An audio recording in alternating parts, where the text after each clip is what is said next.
वक्त पर दवाइयाँ खा रहे हैं लेकिन सोराइसिस ठीक नहीं हो रहा। वहीं कुछ पेशेंट्स ऐसे भी हैं जो 1 साल से सोराइसिस की मेडिसिन ले रहे हैं लेकिन उन्हें कोई फ़ायदा नहीं मिल रहा। वरदर वो एलोपैथी ट्रीटमेंट ले रहे हैं या आयुर्वेदिक ट्रीटमेंट ले रहे हैं या होम्योपैथी ट्रीटमेंट भी ले रहे हैं लेकिन उन्हें फ़ायदा नहीं मिल रहा, उनका सोराइसिस ठीक नहीं हो रहा। तो आज इस वीडियो में मैं आपको कुछ ऐसी चीज़ें बताऊँगा जिनकी वजह से आपका सोराइसिस ठीक नहीं हो रहा। नमस्कार, भारत होम्योपैथी के यूट्यूब चैनल पर आपका स्वागत है। आज हम बात करेंगे एक ऐसे टॉपिक पर जो जनरली पेशेंट्स हमसे पूछते हैं, अपने डॉक्टर से पूछते हैं कि वो मेडिसिन तो खा रहे हैं लेकिन उनके सोराइसिस में उनको फ़ायदा नहीं मिल रहा, उनका सोराइसिस ठीक नहीं हो रहा, वो रिकवर नहीं हो रही। तो इसके कुछ कारण हैं। सबसे पहले पेशेंट को अपने लाइफस्टाइल को देखना होगा, उन्हें अपनी डाइट को देखना होगा कि वो क्या खाते हैं। जनरली देखा जाता है पेशेंट्स अपनी डाइट में कुछ भी चीज़ फॉलो नहीं कर रहे होते, वो नॉन वेज डाइट को बहुत ज़्यादा खा रहे होते हैं, वो चिकन, मटन, फिश, एग ये सारी चीज़ें खा रहे होते हैं। लेकिन सोराइसिस पेशेंट्स अगर ये सारी चीज़ें खाते हैं तो उनका सोराइसिस एग्रीवेट हो जाता है। तो ऐसे में आपको ये समझना होगा कि अगर आप नॉन वेज डाइट खा रहे हैं तो आपका सोराइसिस कभी ठीक ही नहीं हो सकता, तो आपको नॉनवेज डाइट को अवॉइड करना है। वहीं अगर आप अपनी डाइट में बहुत ज़्यादा मसालों का इस्तेमाल करते हैं, आप गरम मसाला यूज़ कर रहे हैं, आप नमक यूज़ कर रहे हैं, तो आपको इन्हें भी बिल्कुल अवॉइड करना होगा क्योंकि गरम मसाले की तासीर गर्म होती है और सभी गर्म चीज़ें जो स्वेटिंग बनाती हैं पेशेंट्स के अंदर, सोराइसिस पेशेंट्स के अंदर, उन्हें अवॉइड करनी होती है। तो ऐसे में सोराइसिस पेशेंट्स को गरम मसाले को बहुत ज़्यादा अच्छे से अवॉइड करना है, मतलब गरम मसाला सोराइसिस पेशेंट्स को अपने खाने में यूज़ ही नहीं करना। वहीं नमक की बात करें तो सोराइसिस पेशेंट्स नमक में सेंधा नमक का इस्तेमाल कर सकते हैं लेकिन वो भी लिमिटेड अमाउंट में। वहीं अगर psoriasis patients junk food, packed food, street food पर बहुत ज़्यादा लाइबल हो जाते हैं या उन्हीं के ऊपर डिपेंडेंट हो जाते हैं तो देखा जाता है कि उनका सोराइसिस एग्रीवेट होता है। तो ऐसे में अगर आप street food, junk food, pack food ये सारे फूड्स आइटम खा रहे हैं, लाइक छोले भटूरे खा रहे हैं, आप टिक्की खा रहे हैं, तो आपको ये सारी चीज़ें अवॉइड करनी होंगी, जब भी आपका सोराइसिस ठीक हो सकता है। दूसरी चीज़ जो सोराइसिस पेशेंट तो में देखी जाती है, वो ट्रीटमेंट ले रहे होते हैं लेकिन वो स्वेटिंग को नज़रअंदाज कर देते हैं। जब उन्हें स्वेटिंग की प्रॉब्लम होती है तो वो स्वेटिंग जो उनके पैचेस पे जब उनका पसीना लगता है तो ये टॉक्सिन्स होते हैं आपके पसीने में। आपको इतना सभी को पता है कि जब आपका पसीना आपके शरीर से बाहर निकलता है तो वो टॉक्सिन्स ही होते हैं जो आपके शरीर से बाहर निकल रहे होते हैं थ्रू योर स्वेटिंग प्रोसेस। लेकिन जब ये स्वेटिंग प्रोसेस के दौरान आपका पसीना आपके सोराइसिस पैचेस पर लगता है तो ये टॉक्सिन्स आपके पैचेस को एग्रीवेट कर देते हैं। आपके सोराइसिस के जो पैचेस का साइज है वो बढ़ जाता है, उनमें इचिंगनेस होने लग जाती है। तो इसी वजह से भी सोराइसिस पेशेंट्स को जल्दी रिकवरी देखने को नहीं मिलती।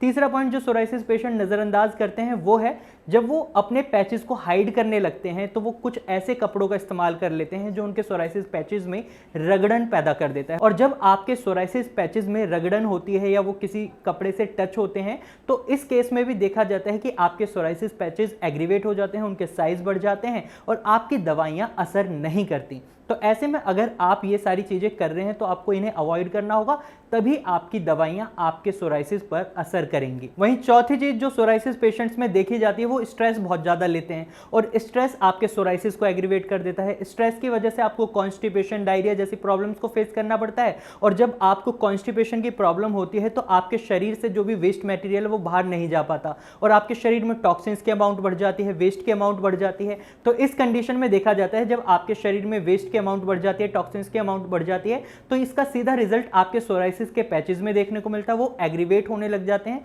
तो आपको कोशिश करनी है कि आप स्ट्रेस भी बिल्कुल ना लें क्योंकि जब तक आप स्ट्रेस लेंगे तो आप कोई भी मेडिसिन ले रहे हैं आपको रिकवरी नहीं देखने को मिलेगी। आपको इन फैक्टर्स पर काम करना बहुत जरूरी हो जाता है जब भी आप मेडिसिन ले रहे हैं कहीं से भी।